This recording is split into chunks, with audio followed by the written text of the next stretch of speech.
Wala naman tayong sovereignty dyan. Sovereign rights lang. Nakagit kayo ng, hindi atin yan. Wala tayong laban dyan. Diba? Andyan na sila. Ano pa gagawin na?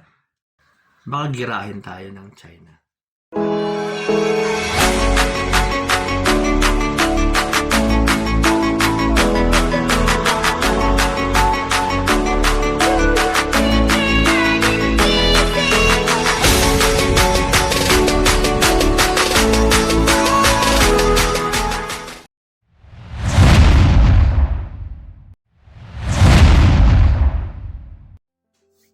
Ito itong isi-share ko sa inyong topic, opinion ko to, no? Ewan ko kung pare-pare tayong opinion. So, pangungunahan na kayo, ako ay sumusuporta sa topic na to. Yung favorable sa ating bansa. No? Marami kasing topic ngayon na napakainit, no? Na nagiging punto ng argumento. Yung kalagayan natin sa COVID-19, yung mga ayuda, yung tulong ng gobyerno, at kung ano-ano pa. Pero isa sa mga mainit na topic ngayon yung issue ng West Philippine Sea. No? So, parang uunahin ko na pabor ako na tayuan ang karapatan natin sa ating mga exclusive economic zone. So, tayuan natin yung UNCLOS award sa atin, no?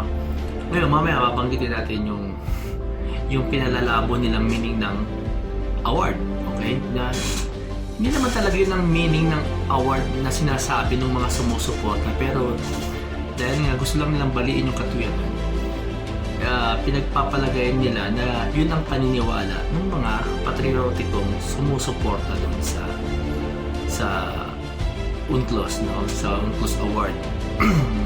Naman, obviously kita nyo naman sa mga social media, sa mga news, no? Na meron talagang umaabogado sa China ng mga Filipino, no?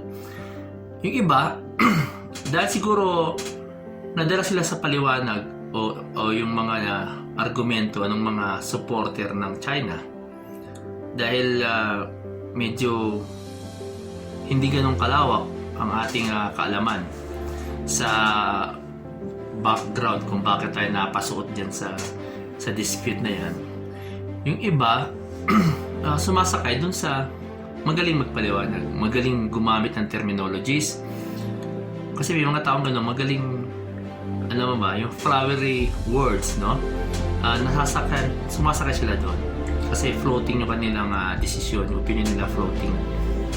Ngayon, meron sadyang binabali, no, na katwiran dito na kumbaga painsulto sa mga taong sumusuporta na tayuan natin ang karapatan natin sa West Philippine Sea.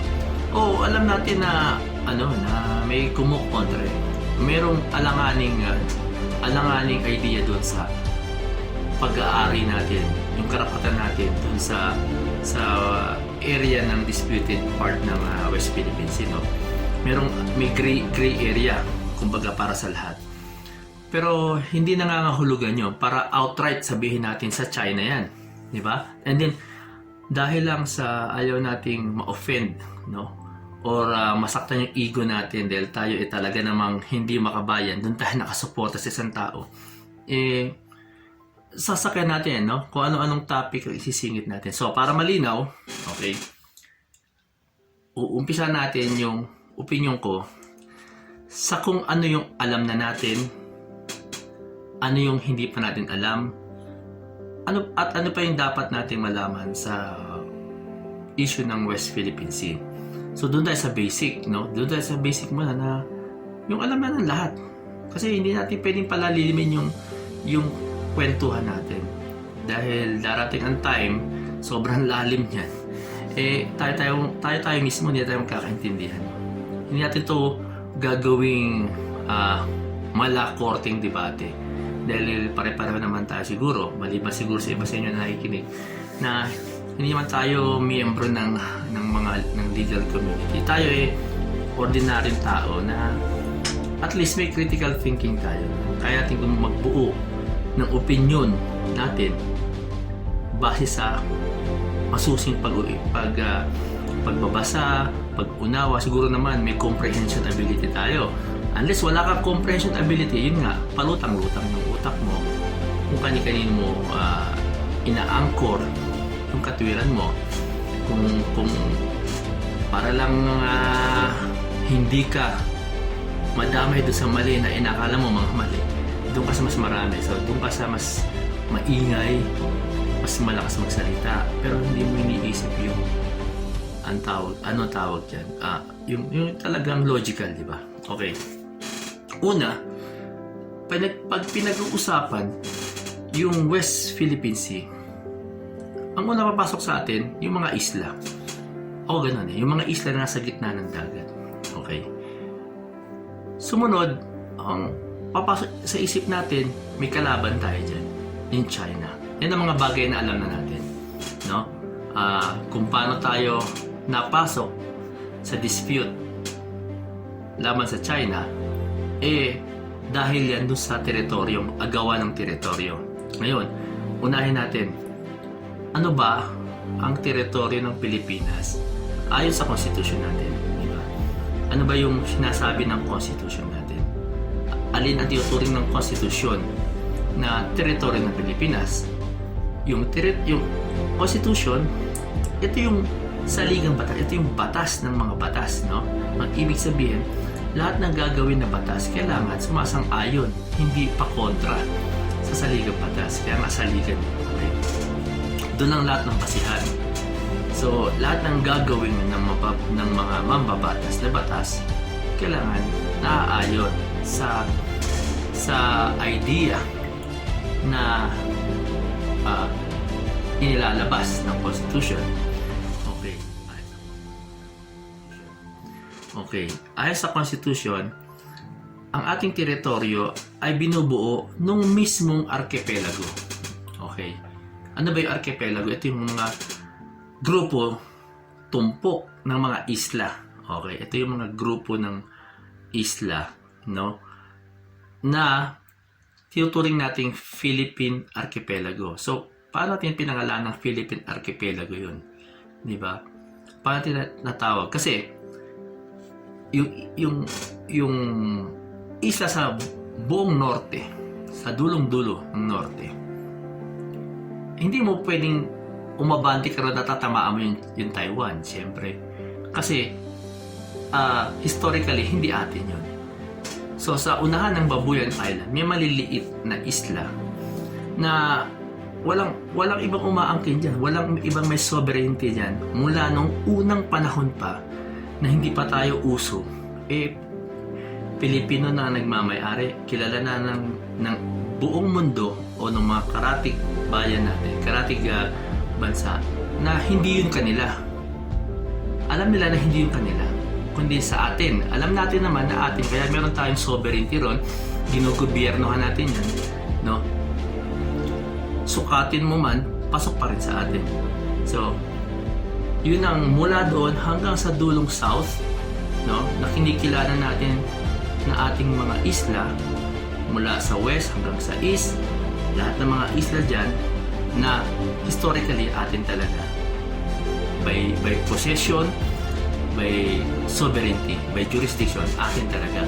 So nung pa man, mula pa, hindi pa uso ang kung ano man, tinatawag na nating pag-aari ng Pilipinas. So, yun ang tinatawag natin na Philippine Archipelago. Binubuo tayo sa kasalukuyan, sa huling bilang ng 7,107. Okay? Hindi yan 707 lang. Okay? Fake news yung 707. 7,107 sa huling bilang. Okay.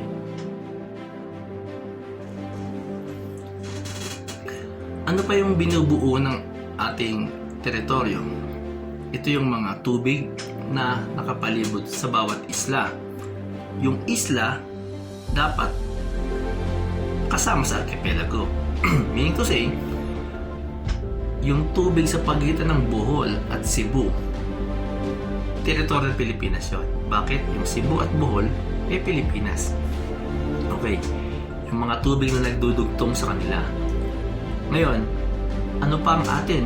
Yung airspace, no? Yung himpapawid. Lahat ng airspace na nakatapat sa Pilipinas, atin, subject, okay, sa limitasyon ng international law. Diba?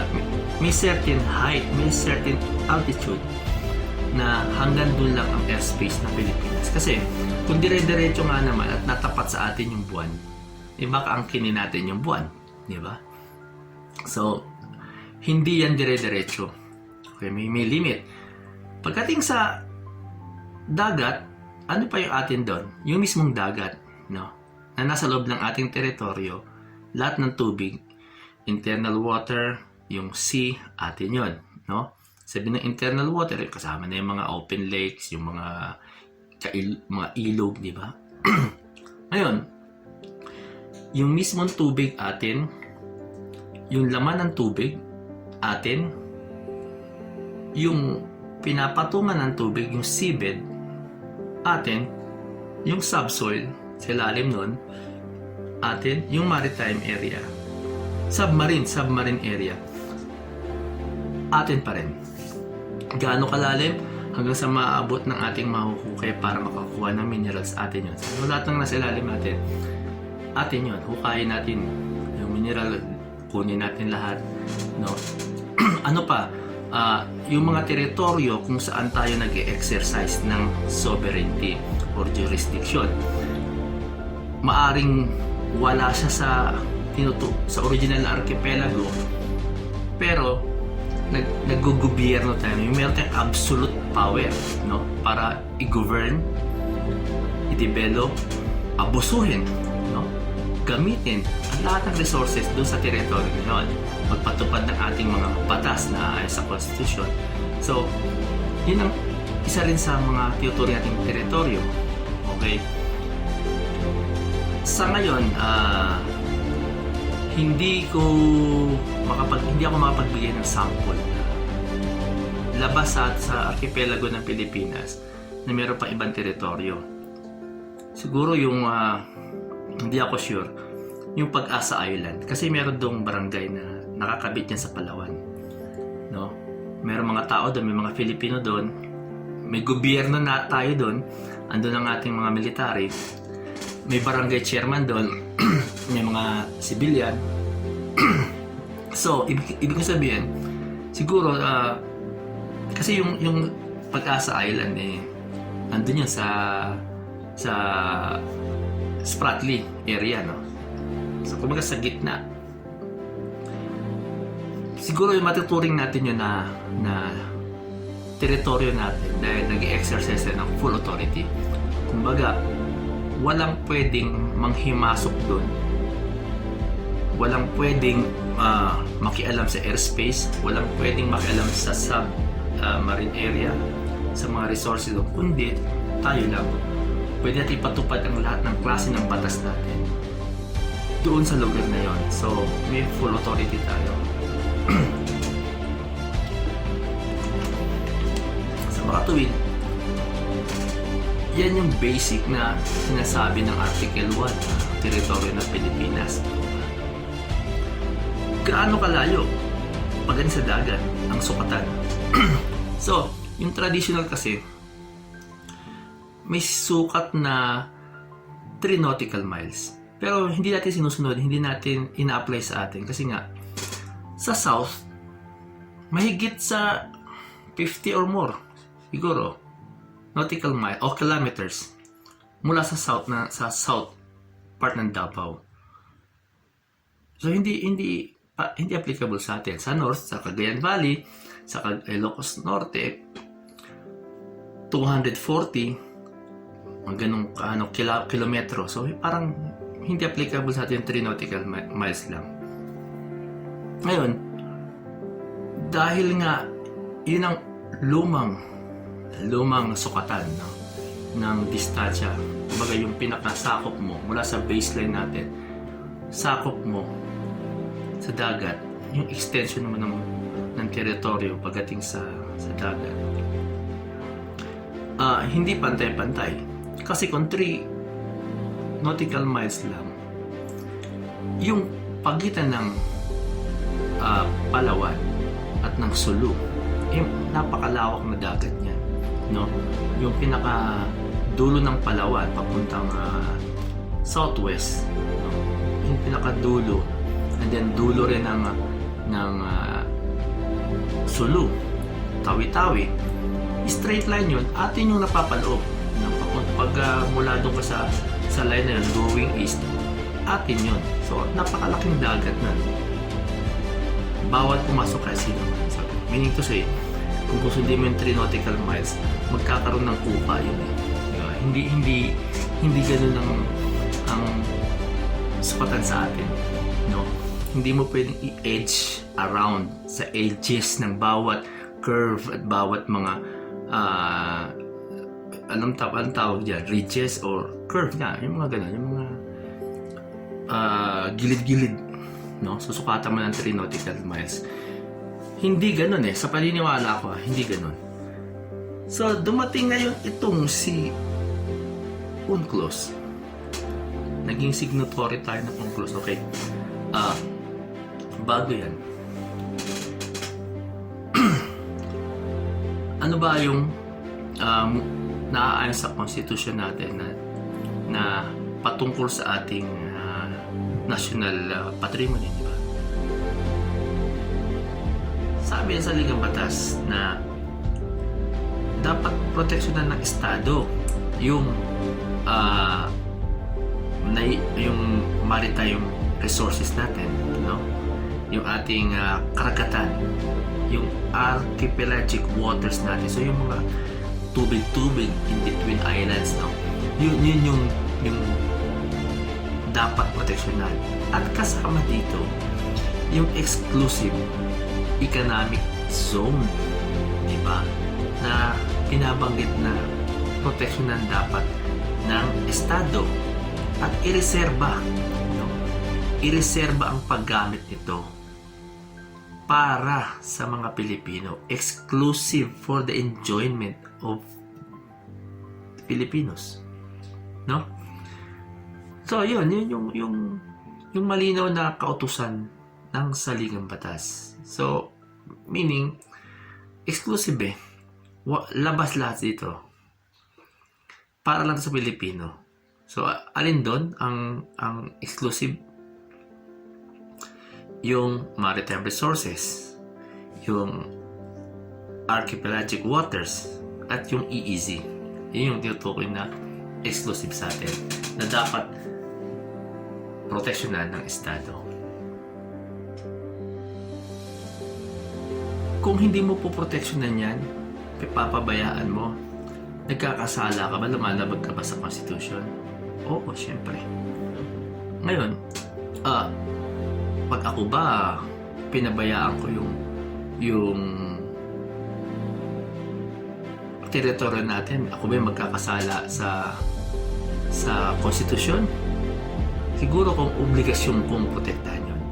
Pero bilang ordinaryong mamamayan, ano magagawa ko maprotektahan? Hindi man ako pwede mag-utos sa mga sundalo or kung kanino man na lumaban tayo. So, sino yung mananagot doon? Natural, mga may power to command, power to manage, power to govern. Sila yun. Exclusive economic zone, isang bagay na alam na rin natin, naririnig natin, no?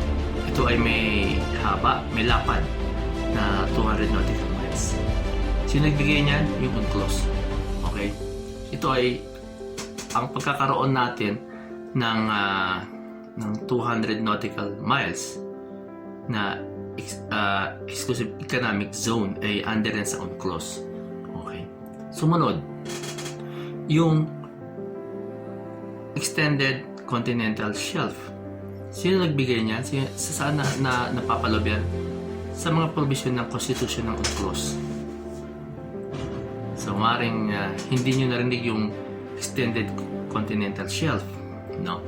Pero dahil nakakonsentrate ang mga argumento sa EEZ, sa Exclusive Economic Zone. Paano tayo napasok sa UNCLOS? Okay. yung United Nations Convention on the Law of the Sea, isang sa ngayon ang United Nations Organization na kung saan tayo ay member state. Pumasok tayo sa convention na yon bilang miyembro ng UN dahil isa rin tayo sa makikinabang ko ng mga ipapatupad na batas ng PASA sa pagkakaroon ng katatagan sa region natin sa Southeast Asia dahil nga sa mga overlapping na teritoryo sa dagat. So, pumasok tayo dyan. At isa dyan sa signatories yan sa mahigit 165 more or less or eksakto na bansa na miyembro ng UNCLOS. Ang mga pumirma dyan, tayo at itong China. So pag pumasok ka sa UNCLOS, naging signatory ka dyan, may obligasyon ka sumunod, no? Sa kanilang parang kontrata.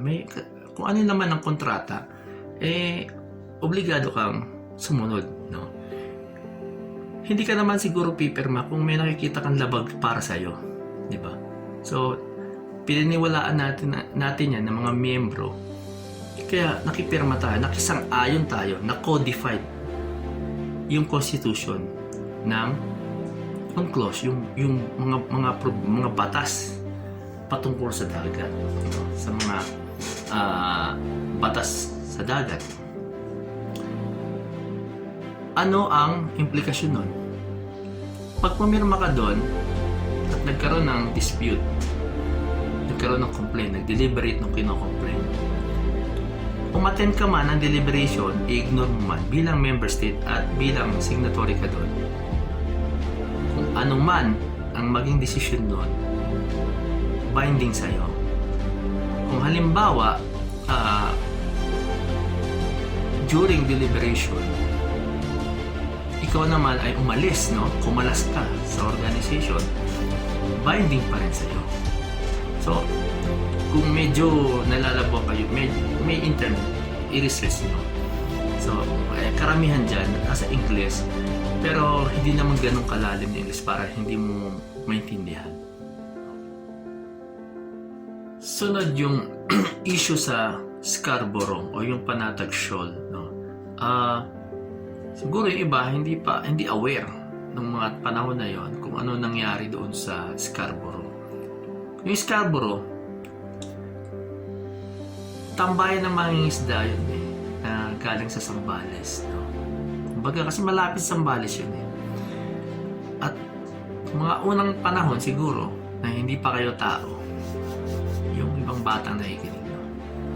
Kung nabasa nyo siguro sa libro na noong unang panahon, meron tayong base military dyan, US, sa Clark at sa Subic, no? So, naval, tsaka may Air Force Base. Yung Scarborough, bomb range yun bombahan yung praktisan ng bomba. Mga Air Force natin, yung mga US Air Force, no? Yung nagkakapotok ng mga Navy. Bomb range yun Pinaalis nila doon yung mga mangisda pag gagamitin nila. So, noon pa man, wala namang protesta doon ng China na huwag niyong gamitin bomb range yan. Nagkataon kasi umalis ang base militar, no? Naaalala ko na maliit pa ako nung hindi mo maliit, no? Pero kasabihan na yun noon, pag umalis ang Amerikano, papasukin tayo ng komunista. So, parang niisip ko noon, ang komunista kasi itong mga NPA di ba? So, papasok nila sa loob na nga sila ng Pilipinas. Ayun pala yun, nangyayari na ngayon, di ba? Nawala yung base, naging agresibo yung komunista, yung China, di ba? Nawala ang base militar noong 1991. Nakuha ng China yung mischief noong 1995. No? So, naging aggressive sila. Actually, doon sa Scarborough, may lighthouse doon eh. Diba? Tambayan nga ng Pilipino yun eh. May mga mangingisda dyan na nakakakita ng ibang lahi. No? Yung mga Vietnamese, yung mga Incheck, no? Na nangingisda dyan. Pero wala silang protest o pagsusumbong sa Navy na sa Coast Guard. May nakita kami doon. No? Kasi na-nature sa atin yun na ganoon tayo ka generous. Kumbaga, nangingisda lang mga ano ba naman, malaki naman ang dagat. Yung nakiisipan natin, malaki naman ang dagat. Kaya tanongin nyo mga isda dyan, noong pa man nakakit sila ng mga ibang lahi dyan, mga isda. Kasi maliliit lang eh. At ang intention noon is purely mga isda. Diba? Pagkain yan. Biyaya ng dagat yan. Hindi dapat ipagdamot. Ang pagkakaiba ngayon, sa nangyari sa Scarborough, tayo mismo, hindi na pinaiisda. Diba? Pinubugaw tayo. Tinataboy tayo. Ano nangyari noong 2014 dun sa standoff ng gobyerno natin at ng China? May mga fishing vessel doon, mga militia, Chinese militia, na nanghaharas sa atin, mga isda natin na pinuntahan ng Navy, Navy ba o Coast Guard? Kasi pinuntahan ng government asset natin. Nandun din yung government asset ng China. So nagkakagirian sila ng standoff nga sila. Di ba? May nag-mediator doon sa sitwasyon na yun na parehong umalis. Di ba? Para hindi mag-escalate yung situation. Nagkasundo sila na para silang aalis. At that time, masama ang panahon doon. No? So, obviously, talagang marami yung mga incheck doon. Ilan lang naman asset natin at that time. Yung mga ating mga barko. Tayo ay nag-withdraw base sa kasunduan na parehong mag-withdraw. Hindi tayo nag-withdraw para sabihin, inyo na yan, hindi namin kayo kaya. Mali na naman yung isipan na pinalalagaan na kayo ng mga abogado ng China na ibinigay daw natin ang Scarborough. Ipinatalo natin. At ito'y normal, ito'y ano to eh, general knowledge to eh. Nasa internet yan, nandiyan yan sa mga news. Bakit pinalalabas nyo na yung asul, puti? At that time, nangyari nga asul eh. Asul yung nangyari. Bakit pinipilit nyo na ang nangyari ngayon, puti? Puti yung kulay noong panahon na yun, no? Hindi ko siyempre, iba kasi nakikinig na lang sa sa magaling magkwento. Nag-pull out po pareho. Dapat pull out pareho. Pero hindi nag-pull out yung China. Nagdagdag pa sila ron. At nung bumalik tayo, hindi na tayo makabalik. Obviously, bakit? Mas marami nga sila eh. Di ba? So, anong ginawa natin? Nagprotesta tayo.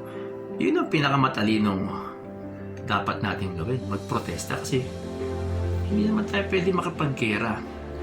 Unang-una, gustuhin man nating makipaggera sa kanila, pinagbabawal sa constitution natin na makipaggera tayo, mag-declare tayo ng gera laban sa ibang bansa, no? Defensive lang tayo. Nandun yan sa constitution, sinasabi na we renounce war, diba? Bilang foreign policy natin. So kahit gustuhin natin, kasi siguro malakas military natin, hindi tayo pwede makipaggera kasi yung mismong batas natin, pinagbabawalan tayo.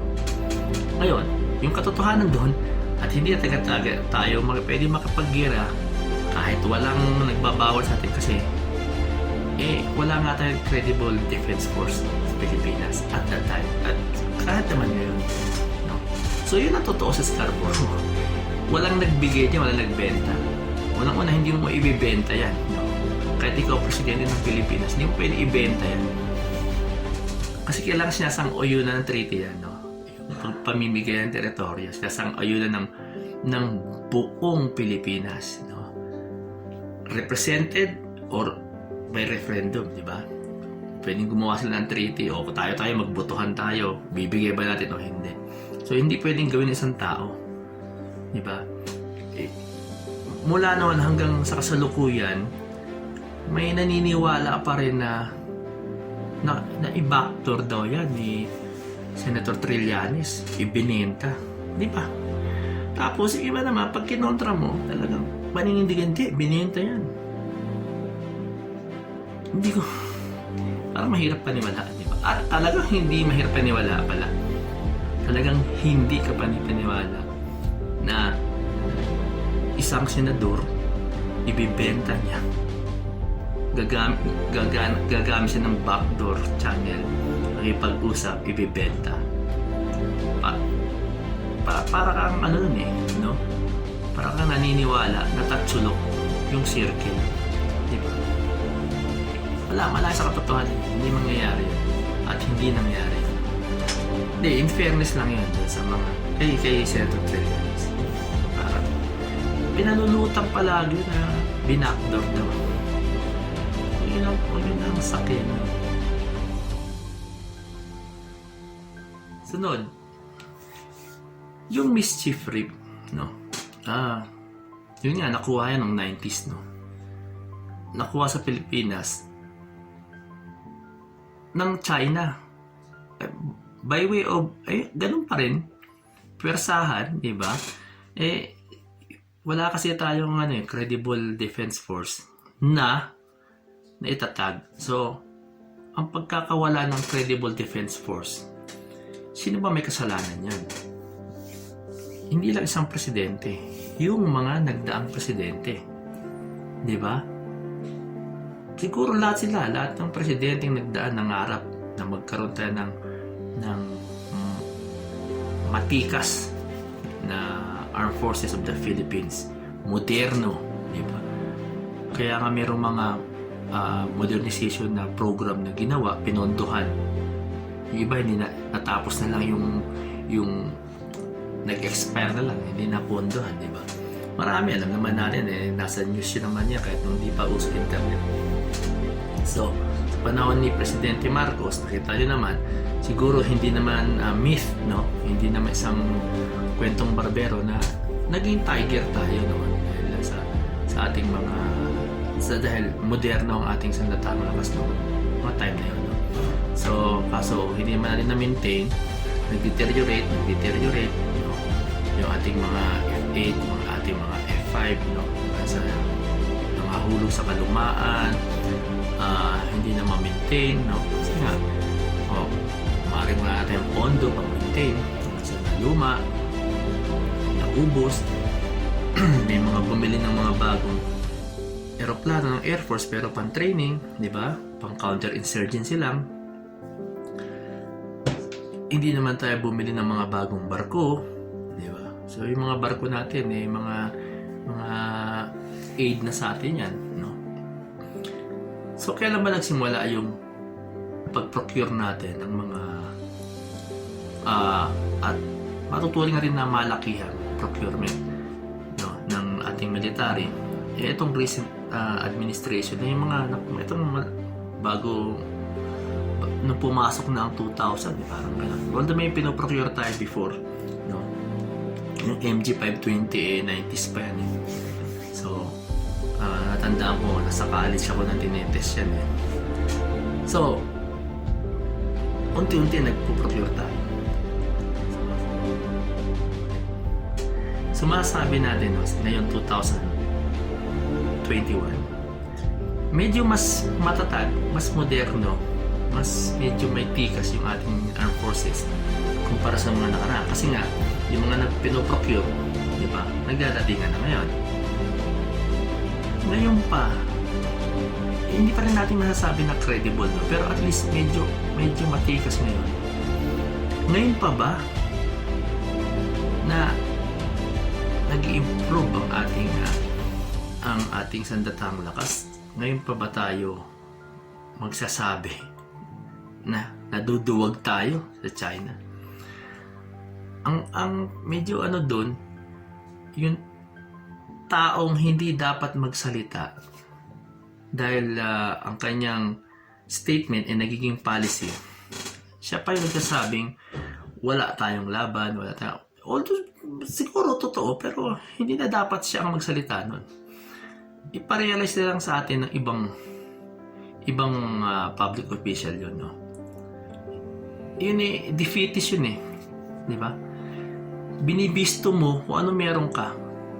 Para mong sinabing, lalabanan kita kung may bala lang tong baril ko. Meaning to say, binisto mo sarili mo na nakaporma ka lang doon na wala kang bala.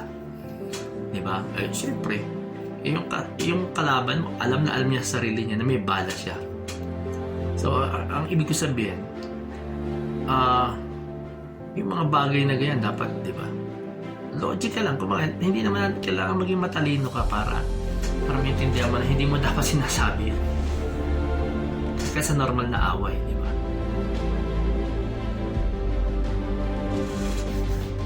Sunod yung 9-dash line. Okay. Ito ngayon yung isang abogado ng China na Pilipinong abogado ng China na nagsabi na wala namang ina-award yung UNCLOS na West Philippine Sea sa atin. So, inililigaw niya yung usapan. Eh, sino ba nagsabi na ang laman nung award ay binigay, kumbaga, particular sinabi na sa inyo itong West Philippine Sea. Wala hong ganun. Wala sinabi na this island A is hereby awarded to the Philippines. This island C is also awarded to the Philippines. Walang ganong laman yung award ng UNCLOS, no, ng tribunal. Walang ganon. Huwag niyong iligaw yung kaisipan ng tao. At wala nagsabi sa inyo. Kayo lang nagsabi nun at pinalalabas niyong sinabi ng mga supporter ng UNCLOS. Wala nagsabi. Kayo lang nagpalabas niyo. Okay, 9-dash line. Ito yung nagpa-complicate lalo doon sa issue ng West Philippine Sea. Bakit? Dahil nga meron tayong EEZ na 200 nautical miles plus yung 150 na ECS, Extended Continental Shelf. So, 350 yan. In-extend mo mula dun sa known territory boundary ng isang bansa. No? Sa atin kasi, merong 12. And then meron pa yung 24. After na, doon na nag-start yung ating EEC, yung 12 nautical miles and then 24 nautical miles. May tawag doon eh. So, tingnan nyo na lang sa internet, no, para at least yung sinasabi ko nakikita nyo rin sa internet. So, doon nagsimula yung 350 EEZ plus ECS. So, normal lang nang magkakaroon ng overlapping of territory pagdating sa gitna na ng dagat. Maaaring yung Vietnam nag-overlap sa atin, tayo nag-overlap sa Vietnam o sa Malaysia, sa Indonesia, yung mga nakaharap doon sa malaking dagat na yun. Okay. Nagpagulo pa nung dumating yung 9-dash line. Diba? Yung 9-dash line, tawag dyan, pininahan yung mga coastal areas natin, no? Mula rito sa Vietnam, pumina siya pababaro sa Malaysia, sa Indonesia, di ba? Then lumiko papunta rito sa Pilipinas, sa southern part, umangat, naging 10-dash line pa siya. Umangat papuntang Luzon at yung pang-10 dash umabot na dun sa Taiwan. So, nagpa-complicate pa siya lalo. Yung overlapping territories na binigay sa atin ng UNCLOS, yung 200 plus 150, actually mariresolve yun. Kasi nasa provision naman ng UNCLOS na hindi naman absolute yun eh. No? Pag may nagbanggaan, UNCLOS na mag-define kung aatras ang mga edges ng EEC plus Extended Continental Shelf. So, idadalhin lang doon para pag-usapan di ba? Under UNCLOS, kasi gito yan, yung claim ng China, 9-dash line, base raw sa historical ownership nila nung nasasakop nung 9-dash yung napapaloob doon. So, may bata sila ron na kumikilala ron sa ginawa nilang 9-dash line. No? Unang-una, yung 9-dash line, isa sa pinrotesta natin, kaya pina-invalidate natin. Dahil wala yung coordinates eh. Walang puntos, di ba? Yung mga puntos. Kung land surveyor ka, o bus surveyor ka, alam mo dapat yung may mga puntos, yung mga coordinates yun. No? Gaano man kapako-pako yung lupa mo, yung borders mo. May mga puntos yun. Hindi pwedeng hulaan mo lang kumbaga isang malapad na lupain, babanat ka lang ng akin ang ano dyan, ang isang hektarya. Asan dyan? Basta na dyan sa gitna. Hindi ko matukoy dahil wala kang borderlines eh. Wala kang mga points. Yung mga puntos, di ba? Yun nga, yung coordinate, wala ka. So, it's either sinasakop mo yung iba or yung sila, sinasakop yun sa'yo. So, mahalaga yung border, no? Yung coordinates. Wala siya nun, yung 9-dash line. Di ba? So, yung ba paniniwalaan mo? O dahil lang sa pagmamahal mo sa China, nilulusot mo pa yung katwiran. Wala nun. Huwag mo nang ilusot. Hindi totoo yun. No? Huwag mo nang ilusot. Kahit anong mangyari, kahit kayo ka makipagtalo, huwag mo ilusot yun. Dahil hindi ilusot yun eh. Diba? Hindi lang out of universe yun. Beyond paano? Wala kang makikitang physics nun na makakapag-explain nun. Walang mathematics na makakapag-explain nun. Paano mo nasukat yung 9-dash line mo? Diba? So, illogical ka agad. Historical claim, yung historical claim ng 9-dash line, no? Kasi mayroong 4 na base doon sa speech ni Justice Carpenter. Yung kanyang yung claim na historical claim, may 4 na tawag natin elements, no? O pagtuturing, no? O siguro pagtuturing para maging valid yung historical claim mo. Una, yung historical claim mo dapat may scope, may nilalaman na kung ano yung mga importanteng dapat ilaman sa isang pagkiklaim na isang area, no? Ano ba tuturing mo sa'yo? Mula saan hanggang saan? May scope ka. Mula sa taas, papunta sa ilalim, sa'yo. May scope ka dapat. Sumunod, nag-i-exercise ka dun sa kiniklaim mong area. Meron kang ini-exercise na sovereignty. Okay? Meron kang paggugobyerno doon. May absolute power ka ron. Yung mga batas mo sa konstitusyon mo, pwede mong ipatupad doon. Ginugobyernohan mo yun. Diba? Ngayon, yung sinasabing sovereignty mo dapat, bukod sa ginugobyernohan mo yan, yung paggugobyerno mo ay ini-exercise mo siya sa mahabang panahon, sa isang period, no? Substantial period. Hindi lang isang araw, 2 taon, 10 taon, 1 dekada, o 20, 50. Hindi, mahabang panahon na talagang nandiyan ka, nag-gobyerno ka, no? Katulad na halimbawa ng Babuyan Island, di ba? Yung Batanes, di ba? Sa mahabang panahon atin yan, panahon pa ng Kastila, ginugobyernohan na ng gobyernong Pilipino, di ba? Yung area na. So, walang kumukontrol atin yun.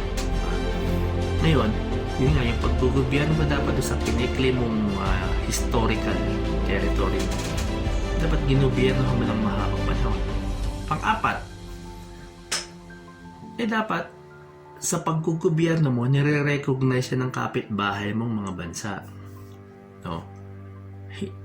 Although yung iba hindi naniniwala, pero parang half-baked, no? Parang lutang yung kanilang pagsang-ayon sila. Pero hindi mo sila kumikibo. Meaning, walang pumoprotesta sa claim mo yun sa mahabang panahon. na pag-claim mo. Ngayon, ulitin natin. Kung historical claim, yung una scope. May scope ba? Yung 9 line, wala, di ba? May sovereignty ba sila ron? Wala. Bakit sila mag-sovereignty? Ang daming ang mas umaangkin nun eh. Di ba? Na ipatutupad ba nila nung sinimulan nila ang 9 line? Na ipatutupad ba nila bawal dumaan dyan ng mga aeroplano sa ibabaw niyan? Bawal dumaan dyan ng barko? Bawal dyan mangisda ang kung sino man? Di ba? Hindi naman. Ngayon lang, sa mga huling panahon na lumakas na sila. So, nung umpisa, hindi mo masasabing substantial period. Pangatlo, so yun na yun, yung substantial period, di ba? Una yung scope, tapos yung sovereignty mo, at yung pag-exercise mo ng sovereignty doon sa kiniklaim mong lugar. Pang-apat nga, yung nire-recognize ng mga kapitbahay mo yung sovereignty mo, yung claim mo, no? At walang kumukontra sa iyo. Ang tanong, may kumukontra ba sa China? Lahat kumukontra sa kanila, di ba? Ni isang bansa doon sa South China Sea, wala naman nagsabi sa kanila na tama kayo, hindi namin kayo inyo nga yan. Wala, lahat kontra. So, yan yung 9 line. So, ang i-recap ko, no, ito yung mga bagay na alam natin teritoryo natin, alam natin na dapat natin protektahan yung teritoryo natin, kasama nga yung EEZ. Alam natin yung tinatawag na EEZ, yung Exclusive Economic Zone, naririnig nyo yan. Yung Extended Continental Shelf, alam natin yan. Nababasa nyo yan, nababanggit yan, napag-aargumentohan yan. Yung pagiging signatory ng Pilipinas sa UNCLOS, siguro hindi mo madidinay na hindi mo alam yan, diba? Yung award, yung pagkakapanalo natin, huwag mo sabing hindi mo rin alam yan na in-award sa atin yan, na nag-award pala ng favorable decision yung UNCLOS. Sumunod, alam mo rin siguro yung pangyayari sa Scarborough Shoal. Huwag mo nang bulagin yung sarili mo na may nagbenta, may nagbigay, may nag-surrender, may nagsuko, may natalo. Diba? Huwag mo nang bulagin yung sarili mo dahil alam mo namang ang nangyayari doon, nagkalokohan doon eh. Diba? In good faith tayo na aatrasta ang bawat isa. Sumunod tayo dahil sumusunod palagi tayo sa rule of law. No? Eh yung kausap natin hindi sumunod eh. Bagkus na nagdagan yung kanilang pwersa, hindi natin makabalik. So yun ang faith natin. Sumunod yung nangyari sa Mischief Reef, no? Kung kailan nakuha yan. Ganun din style, di ba? At ano ba ngayon yung Mischief Reef? Eh, isa sa malaking base militar ng China. Nandun sa gitna ng West Philippine Sea. Ngayon, yung 9 line, eh, sinabi ko nga, mo, kung yun ba eh valid o invalidong argumento, di ba? Eh, sa mata ng buong mundo, invalid yun. China lang ang nagsasabing valid yun. Pero sabihin, sa mata ng lahat, di ba? Invalid. O kaya wag mo nang bulagin sarili mo. Invalid na nga eh. Di ba? Ngayon, yung nagsasabi na wala namang award ang UNCLOS. Merong award. Huwag kayo magpaka. Huwag yung lokohin sarili mo. May award yung UNCLOS. Ano yung award? Yung favorable decision ang award na sa atin. Hindi tayo binigyan ng isla o binigyan ng border, no? West Philippine Sea inyo. Hindi mo na kailangan i-award ang West Philippine Sea. Pinangalanan atin nga yung West Philippine Sea. Ang West Philippine Sea, may limit naman yun eh. Hindi naman hanggang doon sa kabilang baybayin ng Vietnam is West Philippine Sea. Diba? Kaya nagsasabi na hindi in-award ang West Philippine Sea. Hindi talaga. Hindi naman talaga yun. Dahil ang pina-invalidate natin yung 9 line. Okay? At inulit natin na dapat kilalanin yung exclusive economic zone natin. So, lahat ng sovereign rights natin dapat kilalanin ng mga bansa na nandun sa disputed area. Okay? Yun ang inaward sa atin. Kinonfirm. Yun yung award. Hindi yung award na trophy. Ito bibigay sa yung bagay na ibibigay, papel na titulo ng lupa ibibigay. Kung yun ang loko yung sarili nyo, hindi naman yun ang meaning ng award eh. Di ba? Ang inaward sa atin yung favorable decision out of 15 submission. Yung submission number 14, may isang portion doon na hindi natin nakuha ang pagsang-ayon ng UNCLOS. Yun yung sinasabi natin na ang ginagawa ng China doon ay military activity. So, at that time, malabo pa maging military activity. Gawa nga, hindi man nag-participate yung China sa deliberation. No? Pero ngayon, kayo magsabi, may military base ba ang China doon sa gitna ng dagat o wala? Diba? So, dapat nga 100% yung award sa atin eh. Ang award sa atin is kinilala, in-invalidate yung 9-dash line at kinilala yung ating territory, di ba? Kinilala doon kung ano yung nasa loob ng ating territory na napapaloob sa ibinigay ng UNCLOS. Okay? Ulitin ko, walang inaward na Island A is hereby awarded to the Philippines. Wala hong ganon. Kaya huwag nyo iligaw yung mga taong alanganin. No? Walang ganon. Ang ibinigay sa atin, favorable decision, yung award. Okay? So kung babasahin mo yung dispositive, no, nakalagay doon, find, declaration, dineclare kung ano ang desisyon. May mga declaration na China ay nag-breach ng article ng ganito ng UNCLOS. China ay nag-violate ng ganito ng UNCLOS. Yun yung award. So, huwag yun nang iligaw yung ibang tao. No? Dapat ito, tayuan natin yung atin. No? Diba? Sa pag-aabogado nyo sa China, sino ba lumalabas na namimigay ng teritoryo? Yung bang yung very eager ipaliwanag na amin yan, di ba? O kayo na nagbibigay na kagad kayo na hindi atin yan, wala tayong laban dyan, di ba? Andyan na sila, at pagkagawin na sino ngayon, logic kasi nagbibigay, sino sumusurrender doon? Ngayon, itong usapin hindi ito tungkol sa basta-basta na lang tayo makikipagkera. Ang pinag-usapan natin yung UNCLOS. Okay.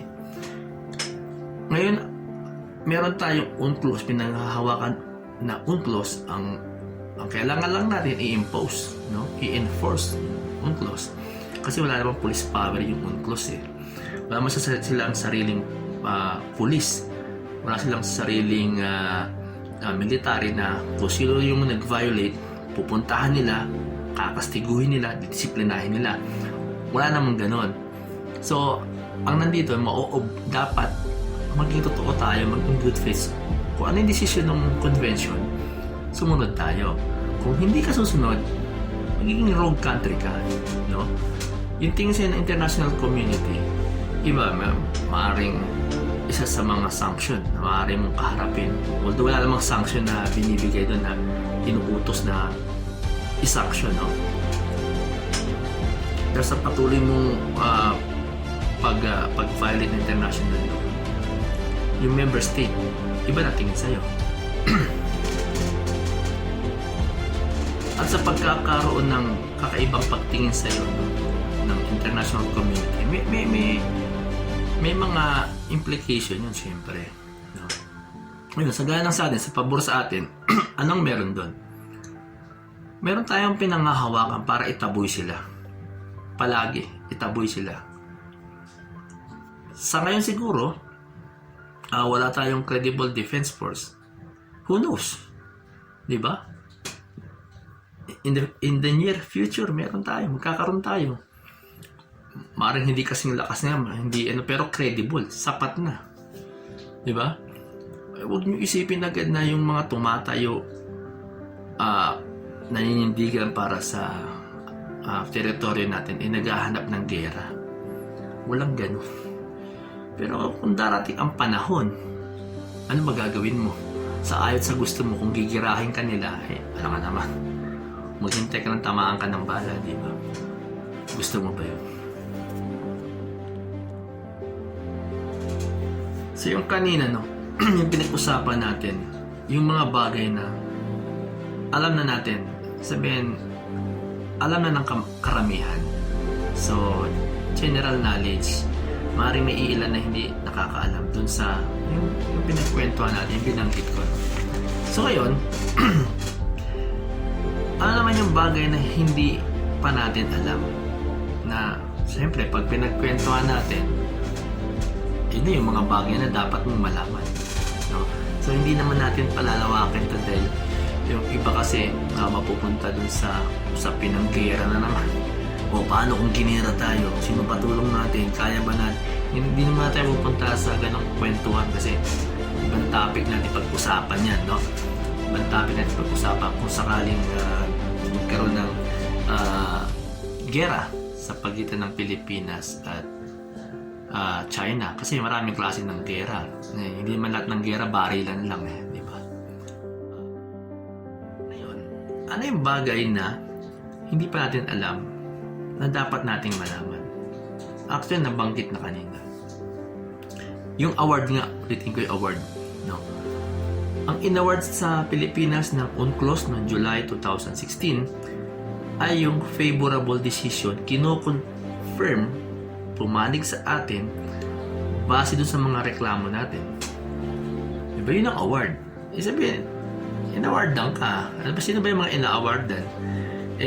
Sa military, may ina-awardan ng masi-masi. Binibiyayaan ng kamalasan. During training days, no? Mayroong mga minamalas, no? Yun ang award nila. So tayo lang hindi ganun. Ang award natin is award. Diba? Isang gantimpala na not in the form of anything pero desisyon, no? Ito ay naging batas. Yung desisyon ng UNCLOS consider na yun as batas, di ba? Tulad ng mga ibang Supreme Court decision, naging form part ng ating mga batas na rin na susundan ng ating jurisprudence, di ba?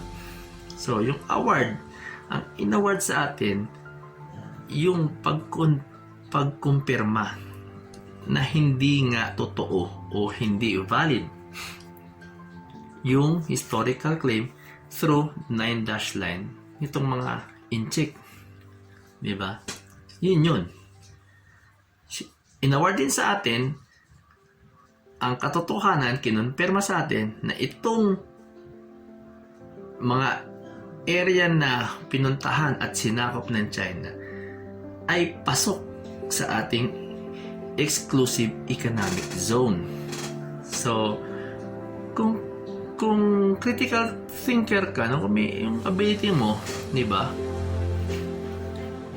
Kung pasok sa teritoryo ng Pilipinas, sa exclusive economic zone, no, na dapat proteksyonan ng Pilipinas base sa Article 12, no, Section 2, na kailangan proteksyonan mo kasama yung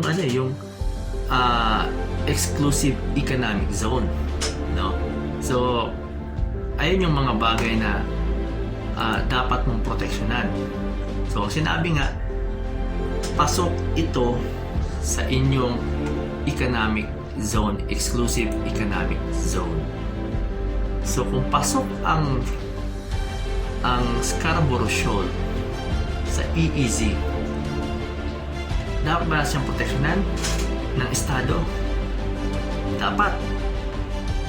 Base sa ano? Base sa konstitusyon. Nasabi ng konstitusyon. Sino ko kontra? hindi naman tayo nagsulat na. Di ba? Na ang sinabi ron na kailangan i-reserva yung paggamit nun. At yung kaligayahan nun, yung enjoyment nun, sa paggamit nun, exclusive lang sa mga Filipino. Di ba? Yung Filipino, kahit nahati-hatiin mo, wala kang mababasang China dun. Wala kang letter C. Di ba? So, meaning to say, sinabi nila na, oo, pasok yan sa inyong exclusive economic zone. So, pagpasok sa atin, sa EEZ natin, ano ang obligasyon ng Estado? Proteksyonan. O ngayon, nandun sila. Ayun na nga, sabi mo, ano na sila, ano pa magagawa mo? Sa ngayon, wala tayong magagawa dahil wala pa tayo credible defense force. Pero ang mahalaga, hindi natin binibitawan na atin yan base sa desisyon ng UNCLOS at sa award niya. Ano pa yung laman nun? Kinumpirma ng award na yon na maraming violation, mga breach, kasi ba't breach? Kasi parang kontrata kasi yung kasunduan ng convention ng kontrata no? Parang breach of contract na rin, di ba? Dahil nagkasundo-sundo yung mga bansa So ang term na ginamit is breach at violate doon sa desisyon ng UNCLOS, no? So lahat doon pabor sa atin. Yun ang award. Rating ko, ito yung bagay na hindi natin nalalaman. So, ngayon alam mo na. So, dahil nga yung desisyon, no, ng UNCLOS ay galing sa isang international tribunal. So, ang desisyon na yun, part na ng international law, no? Precedence na siya. So, kung magkakaroon ng parehong nature na kaso sa ibang lugar, no, parehong claim, so precedence na siya. So susundan na yun. Ngayon, saan ba nanggaling yung EEZ? So bago pa noong 1995, no, may EEZ na kasi 1987. Yung huling pinag-aralan natin na Constitution, binanggit na nga na dapat proteksyonan yung exclusive economic zone. Meaning to say, alam na nung framer ng Constitution, 1987 Constitution natin na nag-i-exist na yung ating EEZ, di ba? Binanggit niya na binanggit na nila.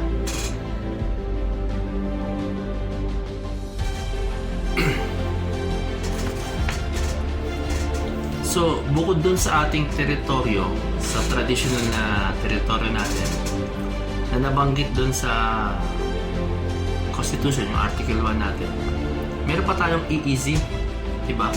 Na dapat proteksyonan. So, yung EEZ, yun nga yung 200 nautical miles, no? Nautical miles or kilometers. So, basta ganun. So, yun, kinikilala ng international law, ng international community, ng UNCLOS, no, ng convention, na lahat, hindi lang sa atin, kumbaga hindi naman tayo paborito Hindi lang tayo ang merong 200 na nautical miles na EEZ. Lahat, di ba? Pantay-pantay yung pagtrato. Ngayon, bukod doon, merong ang 150 na extended continental shelf, pero hindi natin banggitin yun kasi ang madalas pag-usapan at pagtalunan yung EEZ, di ba? So yun yung isa sa binigay sa atin, no? Atin yan, kinilala at tinuring pinuntuhan ng award sa atin na meron tayong EEZ. So hindi yan punto de vista, no? Hindi yan punto de vista dahil yan totoong nandyan yan. No, hindi dapat pagdebatihan yan kung meron ba tayo yan o wala. So, yung mga abogado ng umaabogado sa China, huwag yun ang balukutin yung pangyayari. Meron na nga mayroon na economic zone, exclusive economic zone, kasi nga nabanggit na nga rin sa Constitution, no? So sa mga territory, sa mga bagong mapa ng territory, nandiyan na yan eh.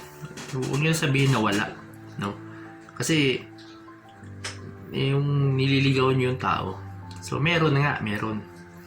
So hindi lang tayo ang binigyan yan, hindi lang tayo ang meron yan, kundi lahat na nasa coastal area meron yan. So depende na lang, no, kung masyadong landlocked o masyadong dikit ang pagitan nila siguro ng dalawang teritoryo 5 kilometers. Alam ka mabigyan ka ng 200, no? Common sense naman. Yung madalas pagtalunan, so dalawa ang alam mo ba o ngayon pwedeng alam mo na, no? Na dapat nating malaman yung sovereignty tsaka yung sovereign rights, no? Actually nakakalito talaga yun, di ba? Sovereignty, sovereign rights, no? Dito karapatan mo lang, no? Binigay, sabi nga nila wala naman tayong sovereignty dyan, sovereign rights lang. So kung hindi importante yung sovereign rights, kasi sa pananalita ng mga umaabogado sa China, parang hindi importante yung sovereign rights kasi wala tayong sovereignty, kundi sovereign rights lang meron tayo dyan sa EEZ. So parang in-undermine, di ba, yung sovereign rights, di ba? Aba, 200 nautical miles yung lapad yan mula norte hanggang south, no? Gaano kalapad yan? Ano yung napapaloob dun sa economic zone na yun? Di ba? Ano ang rights natin kung sinasabi mong sovereign rights lang? Okay, ano yung rights natin na nandoon? No? Exclusive economic zone. Sabihin, exclusive. O, pero bang exclusive na para sa lahat? Siyempre hindi, di ba? Exclusive nga eh. So, lahat na nandoon para sa atin. Ang isda, ang buhangin, mga bato, di ba? Lahat ng pwede nating pakinabangan atin, di ba? Pwede nating i-impose yung ating pagiging, yung karapatan natin doon. Pwede nating paalisin yung mga kumukuha ng kapaki-pakinabang doon o yung mga bagay na para sa Pilipino, di ba? Ano, bakit rights lang siya?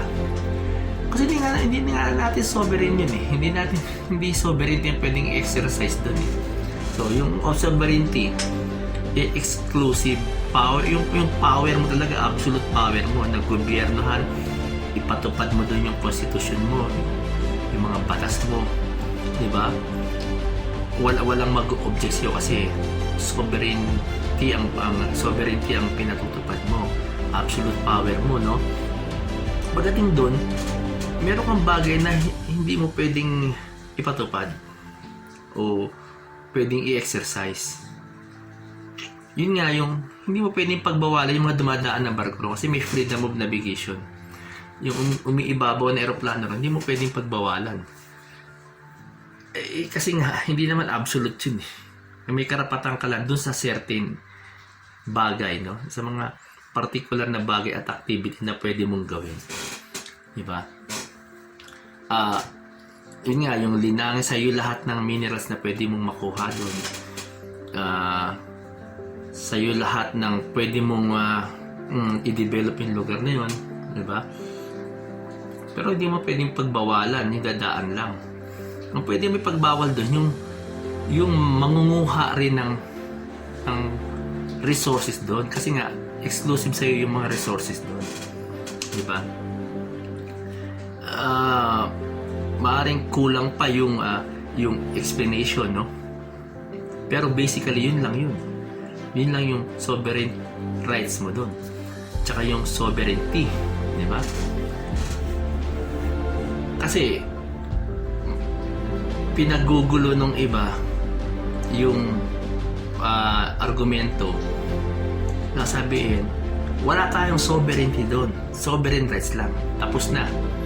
So kung medyo hindi mo na differentiate yung dalawa, tigil ka na rin kasi hindi mo alam yung sovereign rights at sovereignty, titigil ka na.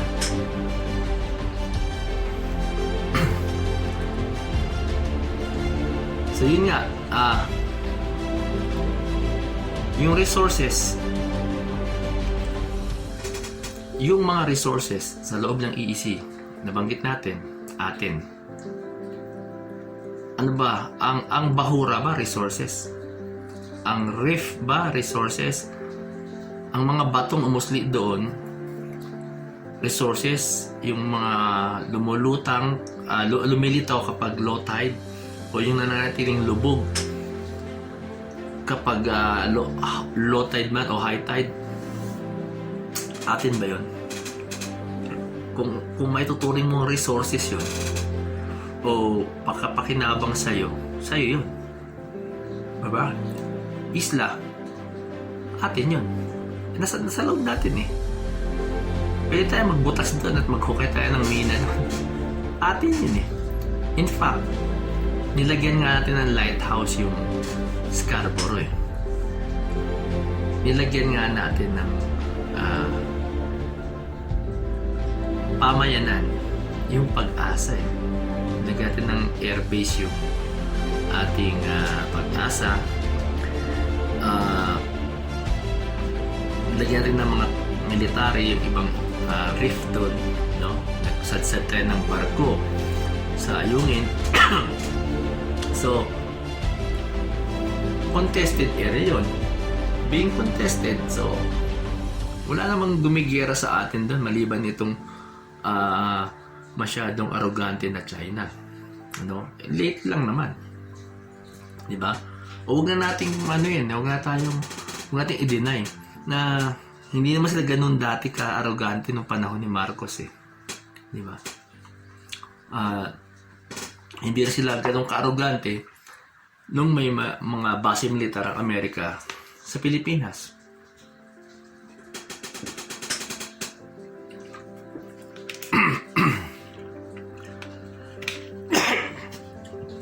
So hindi na natin pwedeng ibalik yung nakaraan. So hindi mo pwedeng buhayin pa si Presidente Marcos at siya mamuno sa atin. Diyan na eh. Hindi mo pwedeng magsisihan at pabalikin natin yung base militar para hindi tayo nabubuli o kung ano man yung kasalanan ng ibang presidente. Nagpabayaman ba sila o nagkulang man sila, hindi na natin may babalik yung wala na sila sa poder eh. Yung nasa poder ang may magagawa pa. Kung wala ka nang magagawa, wala tayong magagawa sa panahon ngayon, at least manindigan tayo. Status quo, stalemate muna tayo. Hindi yung binabagsak mo na yung queen, yung king. So, di ba? Surrender ka na kagad. Eh, meron tayo pinanghahawakan. Gaya nga sinabi ko, no, yung sinasabi ng gobyerno, nagiging policy. Di ba? Later on, isusumbat sa atin yan. Sinabi na dati, amin na yan eh. Sinabi natin, hindi na nyo na i-claim yan eh. Sinabi nyo na dati na, sa inyo nang galing to. Na amin na yan. Or, sa inyo nang galing to na hindi nyo i-claim yan dahil takot kayo sa amin. In one way or another, magiging polisiya yun, magiging policy yun. So, alam naman yan, nabanggit na nga sa inyo siya na hindi dapat daldal ng daldal. No? TMI tawag doon. Too much information. Tapos, more talk, more mistake. Di ba?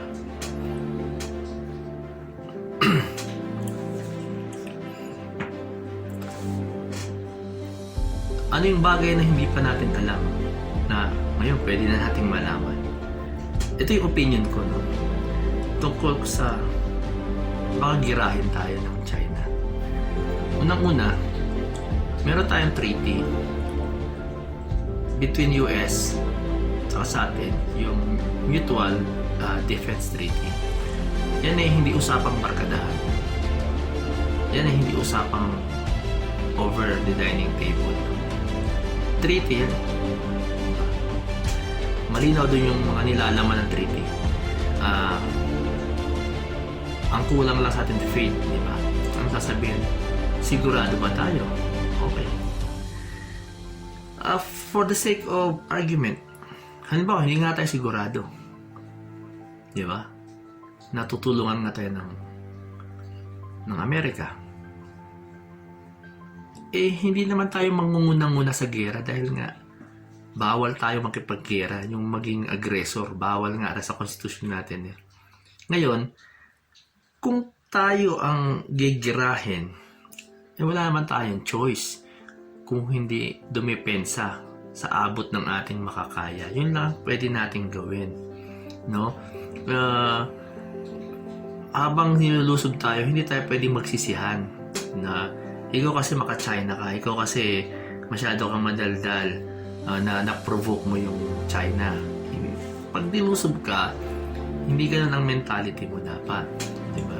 So, ano yung kasiguruhan na gigirahin tayo ng China? So, magastos ang gera. Diba?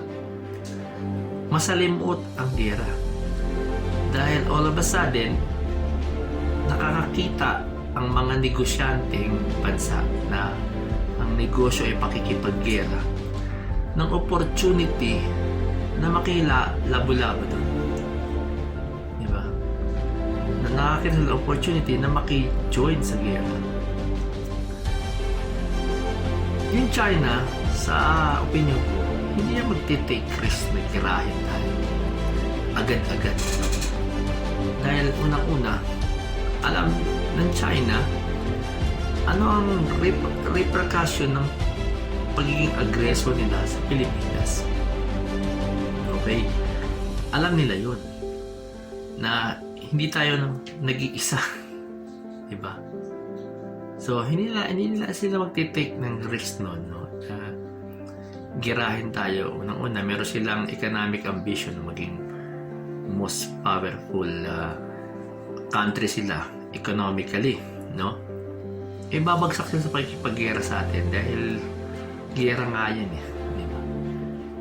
Hindi nila alam kung ano magiging damage sa kanila economically, sa mismong physical ng bansa nila, kung mauubos ba ang pera nila, diba? So hindi sila basta-basta mag-risk ng ganun. Mas maraming mawawala sila Sabi nga nung ibang maabogado, pag sinabi kong abogado, hindi man attorney talaga, yung abogado, yung umaabogado sa China, sabi nga nila, mas maraming mawawala sa Pilipinas. Totoo naman. Kasi nga unang-una, kaya maraming mawawala, dihado na nga tayo, pupulbusin pa tayo. Diba? Maraming mawawala talaga sa atin. And yet, yung maaring mawala sa China sa pakikipagkera sa atin, mas importante sa kanila. Mas marami ring mawawala in terms of ambition nila. Diba? Kumbaga sa suntukan ng isang magandang lalaki at isang pangit, mas marami sisirain si pangit sa mukha nung magandang lalaki. Ibig sabihin, sa mukha nung pangit, wala na sisirain doon. Sira na Yun ang tingin kong logic diba? Ngayon, sino ang mapipilitang mag-ayuda sa atin? Yung ating mga allied nations. Ganon din sa kanila. Sino sa kanila? Magtutulong sa kanila? Yung mga allied nila. Handa ba lahat sila nakipag-risk? Hindi naman nila business yung gera. Yung allied natin business yung gera.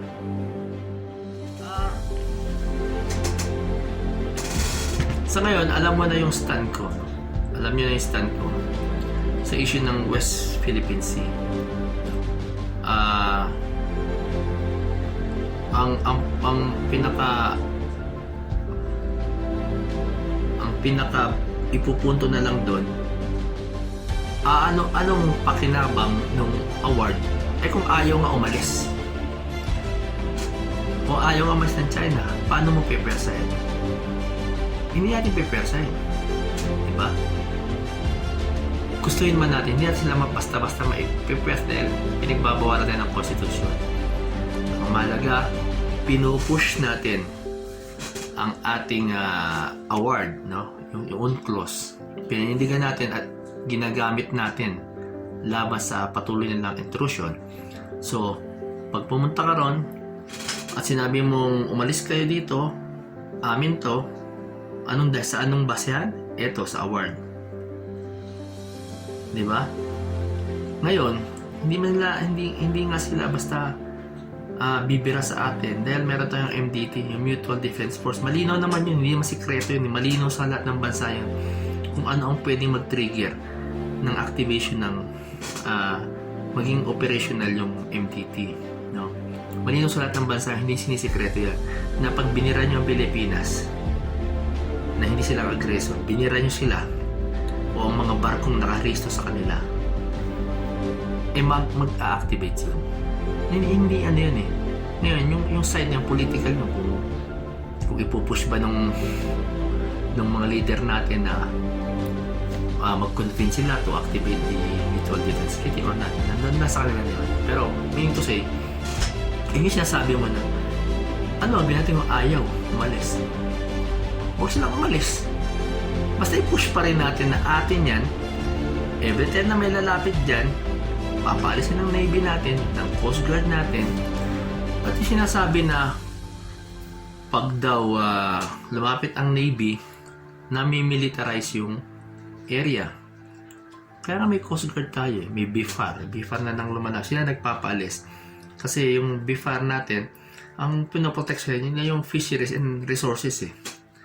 Yun naman talaga ang ang activities natin doon eh. Di ba? Mag-mina, mag-survey ng pwedeng pakinabangan doon. At alagaan yung mga fisheries, yung mga marine life doon. Di ba? Huwag masira itong ibang lahi, ng ibang bansa. Gaya ng China, number 1 yan sa paninira ng ating marine life. So, yun ang pinapadala natin doon.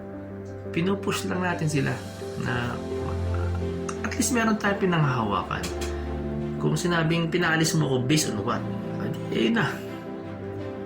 Kung ito turn down mo yung award ng UNCLOS, kung ano pa panghahawakan mo, sa ngayon wala kang magagawa, paano susunod na henerasyon? So yung susunod na leader, susunod na mga leader, kung wala na rin silang panghawakan dahil sa paggagawa,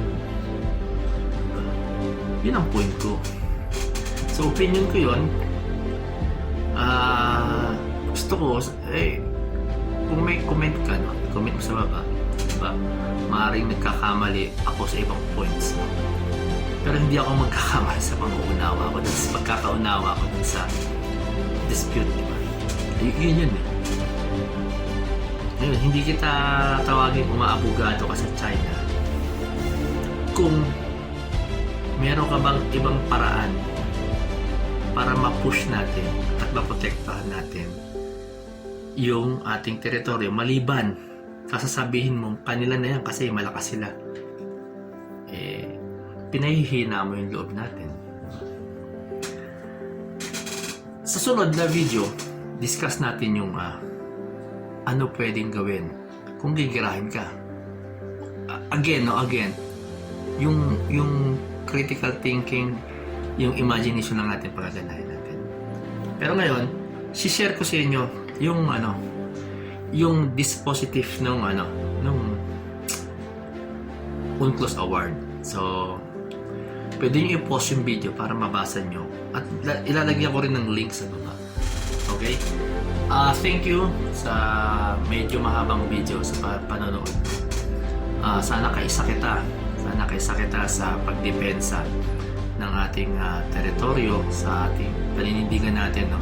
Hindi yung tamang H-word ka na naman na magyayabang ka no? Na may isang gera wala kang nakita sa buong buhay mo, maliban sa movie, no? Huwag tayong ganon. Kung nating insultuhin yung gusto manindigan para sa bayan, huwag nating insultuhin. Okay? Hindi kailangan kang maging sundalo o pulis o kung ano man, no? Para manindigan ka sa teritoryo ng Pilipinas. Huwag mo sabihin, napakalayo niyan, hindi naman ako nagsiswimming dyan. Wala naman akong balak tumira sa Spratly. Wala naman akong balak pumunta dyan. Pabayaan na natin yan. Maling mentality yun kasi may mga karapatan na natatapakan doon.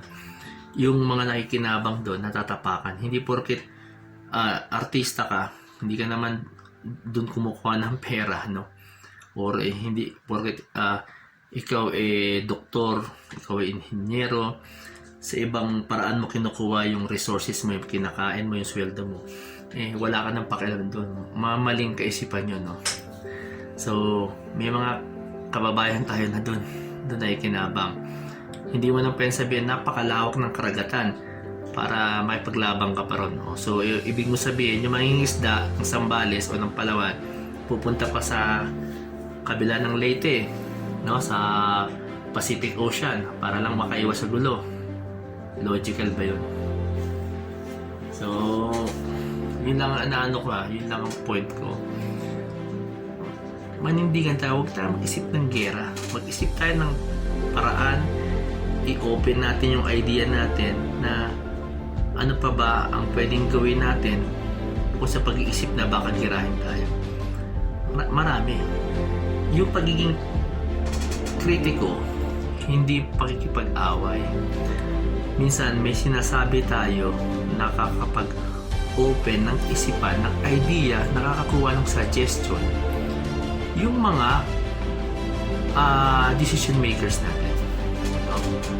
So sa ano kasi sa pag-gather ng mga bagay-bagay para makabuo ng decision. Lahat kumbaga sa brainstorming, lahat ng bagay na imposible at posible kukunin mo, di ba? Kukunin mo, titimbangin mo, i-verify mo kung feasible ba o hindi. So, hindi lahat ng nagki-critics nakikipag-away o nanggugulo o dahil ayaw niya lang doon sa mga namumuno. Nagkikritiko tayo para magkaroon ng eye-opening sa bawat isa. Pwede mo i-criticize yung critics din eh. Criticize mo. Baka nagkakamali. Okay? Ito, daanan ko lang, no? Yung issue na to kasi medyo naintriga ako rito sa binitawang salita ng isang taong gobyerno na matapos maging issue yung debating na nagkatakbuhan sa debate. Pinipilit niya na may masilo siya sa mga pinapasok niyang idea para siya ang debate. Ang sabi niya, yun namang Julian Felipe, which is yun yung latest issue, no? Pumasok yung mahigit 300 around 300 na Chinese militia. Nagdikit-dikit sila ron, tumambal sila ron sa paligid ng Julian Felipe Reef. Ngayon, kung matatandaan nyo, di ba? Ano ang unang reaksyon natin nung malaman natin yan? Nag-wild ang mga netizen, ang mga patriotiko, no? Ako tawag ko ng patriotic eh. Kasi hindi sila sumasamba sa politiko eh. No. Inaakusahan lang sila na sumasamba sila. Akala doon sa kalaban ng kanilang idolo. No, hindi ganun. So, naging issue yun eh. Sabi ngayon niya na hindi naman atin ang Julian Felipe Reef. So, ang gusto kong tingnan nyo rito yung punto, yung logical thinking nila tungkol dito. Kasi nung madiskubre natin to, nagprotesta ang Department of Foreign Affairs, DFA. Nag-raise sila ng protest na nandiyan na naman yung mga incheck, diba? Na dapat kayo umalis. Sa the same reaction, ang ating Secretary ng National Defense sumulat sa ambassador ng China na nasa Pilipinas tungkol sa presensya na tinuturing niyang illegal doon sa Julian Felipe Reef. Okay, kunin niyo yung mga points ha. Nung nagkagulo, maraming nagpupumay sa gobyerno na mag-react, paalisin, di ba? So, yun na nga, nagkaroon na ngayon ng denial na hindi natin kayang paalisin niya, mahina tayo, ayaw magpadala ng Navy, baka sabihin na may militarize yung Julian Felipe. So, ang pinadala natin doon, after few days, more than a week, ay ang ating Coast Guard at BIFAR, yung Bureau of Fisheries, no? Pinadala natin doon yung mga barko nila. So, may famous na picture yan, yung naka-rubber boat, yung mga ating mga Navy at BIFAR lumapit to sa dikit-dikit na barko. So, yung area na yun, yun na naging issue eh. Ngayon, itong taon to, ang sabi niya, hindi naman atin yung Julian Felipe Reef. Ngayon hindi tayo sigurado nga kung atin ba nasa loob ba yan ng EEZ o nasa lagpas na, no? Kaya sabi niya, hindi naman atin. Ngayon, hindi natin masusukat ngayon, di ba? Sinubukan kong hanapin sa internet yung distance, kung pasok pa siya o hindi. Medyo walang malinaw na nakita ako, no? Hindi raw kabahagi ng labas na po yung ganong kalayo. Okay, kung hindi ako nagkakamali, yun ang iprotesta ng DFA, yung presensya sa Julian Felipe. At yun din ang subject ng notice ng Department of National Defense sa ambassador, yung Julian Felipe, no, yung pagpunta rin din nila doon sa Julian Felipe. At ang ipinunta ng BIFAR at ng Coast Guard yung mga presensya ng mga incheck doon sa paligid na yon, no? Kung naniniwala ang gobyerno na hindi atin yun at lagpas na sa EEZ natin, no? Hindi lang ako sigurado kung yun talagang pinunta ng mga Navy ay ng Coast Guard at saka BIFAR, no? Yung nasa picture sa news. Pero definitely yun yung ipinotesta ng DFA at yun ang subject nung kanilang ng kanilang sulat doon sa ambassador, no? Kasi nakapublish naman yung kanilang mga letters eh. So kung naniniwala siya na hindi atin at yun ang posisyon ng gobyerno, bakit ka nagpadala ng assets? Bakit hindi mo pinigilan tong National Defense? Uy, huwag kang magsusumulat yan, hindi naman atin yun, lagpas na sa atin yun. Uy, DFA, ano yung pinagsasabi mong protest kaya hindi nga atin yun eh, diba? Logical, bakit nga sabihin mo na hindi atin, labas na, hindi nakabahagi ng EEZ? Ba't mo pinabayaan yung dalawang departamento ng gobyerno?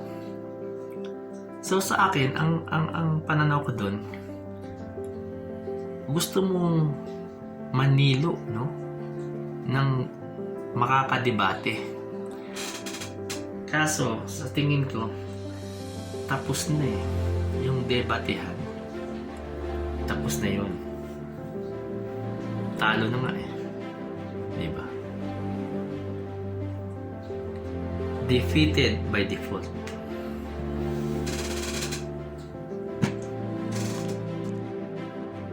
Okay. So, share ko sa inyo na hopefully medyo napahaba yung ating kwento. Okay. Maraming salamat. For more videos, no, subscribe kayo, like nyo, mag-comment kayo, yung hit nyo yung notification bell. Okay, maraming salamat.